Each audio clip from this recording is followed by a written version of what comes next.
Today, I will present to you an overview of Dan Brown's book, The Da Vinci Code.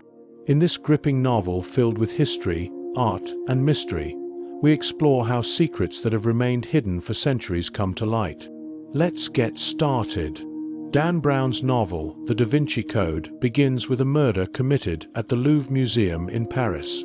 Jacques Saunière, the museum's chief curator, is killed, and before dying he leaves behind strange numbers, symbols, and coded messages.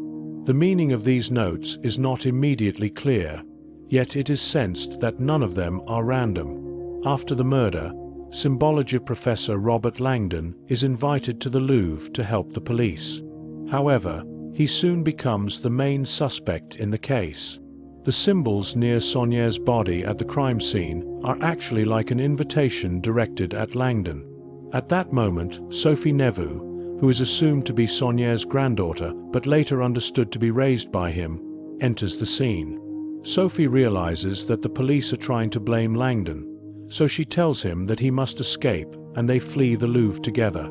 They understand that the codes Saunière left behind were planned so that Sophie would find them. Sophie begins to remember certain secret codes she shared with her grandfather during her childhood. As the story progresses, it becomes clear that Saunière was a member of a secret organization called the Priory of Chaon, and that the organization has been guarding a secret for centuries. This group has historically been associated with the Knights Templar and is said to be the protector of religious knowledge. Langdon realizes that there are hidden signs in world-famous works of art. Paintings such as the Mona Lisa and the Last Supper are not only works of art, but also messages full of symbols. These messages slowly lead the reader to the main discussion. It is implied that the Holy Grail is not an object in its known meaning, but a hidden secret. Instead of being a cup Jesus used at the Last Supper, it is said to be a lineage represented by Mary Magdalene. The idea that Jesus might have been married and that his lineage continued forms the dramatic center of the novel. It is suggested that the Church hid this knowledge. Therefore, secret organizations have been trying for centuries either to protect or to destroy this secret. The one behind the murders turns out to be Silas, a character within a radical religious structure.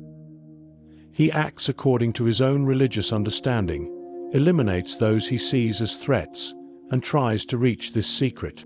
With every step, Langdon and Sophie enter a chase that extends from Paris to London and then to Scotland while solving new codes. In every city and every historical location, they find a clue coming from the past. Throughout this journey, Sophie draws closer to some truths about her own family. During this process, they receive help from a history expert named Sir Lee T. Bing. T. Bing is obsessed with the legend of the Holy Grail and has devoted himself to uncovering this secret. However, as the plot develops, it becomes clear that T. Bing is actually the one controlling the events. His goal is to reveal what he believes has been hidden for centuries, and he considers every method legitimate for this purpose. T. Bing believes the Church has suppressed this information, and in his eyes, the goal is above all rules. Sophie's personal past gains great meaning towards the end of the novel. It is revealed that Saunière is not Sophie's grandfather. He is the one responsible for protecting her. It is implied that Sophie is a descendant of Jesus. After Sophie's family was lost in an accident, she was taken under the protection of the Priory, and Saunière was responsible for her upbringing. Sophie learns that the emptiness at the center of her life is actually connected to a secret at the center of history. The final stop of the story is Rosslyn Chapel. Here, both the past and the information about Sophie's identity are completed. Sophie finds the traces of her family and even meets some of her relatives. The true meaning of the Holy Grail becomes more apparent here, but no single answer is given that indicates the location of a concrete object. The secret remains both revealed and hidden. When Langdon returns to Paris, he contemplates the monuments around the Louvre, the layout of the city, and its symbolic structure once more. The novel ends with the feeling that something hidden might lie beneath the city.